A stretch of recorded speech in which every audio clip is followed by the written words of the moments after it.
రైతు ప్రభుత్వంగా చెప్పుకునే కాంగ్రెస్ ప్రభుత్వం రైతులను కుడి ఎడమలుగా దగా చేస్తూ వస్తూ ఉంది. అడుగడుగునా రైతులను దగా చేస్తుంది కాంగ్రెస్ ప్రభుత్వం.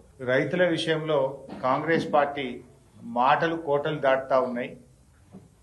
ఈ ప్రభుత్వం యొక్క చేతలు మాత్రం గడప దాటడం లేదు.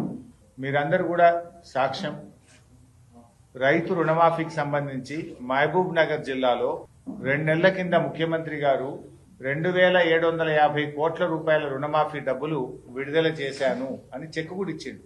2 నెలల కింద ఇచ్చాడు. మరి 2 నెలల కింద చెక్ ఇస్తే ఇవాళకైతే సంగారెడ్డికి చేరలేదు. నేను ఈ ప్రెస్ మీట్ మాట్లాడడానికి ముందు సంగారెడ్డి రైతులతో మాట్లాడినా, మెదక్ జిల్లా రైతులతో మాట్లాడినా, సిద్దిపేట జిల్లా రైతులతో మాట్లాడినా, ఎక్కడ 1 రూపాయి అయితే రైతులకు డబ్బు పడలేదు. అంటే ముఖ్యమంత్రి ఇచ్చిన చెక్కుకే గంత పతార లేకపోతే అసలు ఏమైనా గౌరవం ఉంటుందా ఈ ప్రభుత్వానికి? నవంబర్ 30 నాడు చెక్ ఇచ్చాడు.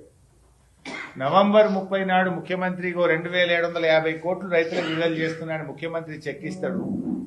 ఈ రోజుకు రైతుల అకౌంట్లలో రుణమాఫీ డబ్బులు పడవు. అంటే నువ్వు డమ్మీ చెక్ ఇచ్చినావా?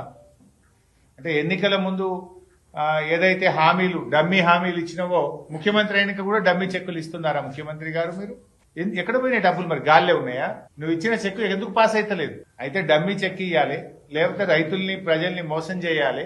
ఏంది దీని మీద స్పష్టత అడుగుతా ఉన్నా నేను. I demand the government. మీరు 2750 కోట్లు అది ఇచ్చినామన్నారు. ఈ రోజు వరకు ఎందుకు రైతుల అకౌంట్ లో డబ్బులు పడలేదు? ఎవరన్నా ఒకవేళ అధికారులు తప్పు చేస్తే వాళ్ళ మీద చర్య తీసుకోండి.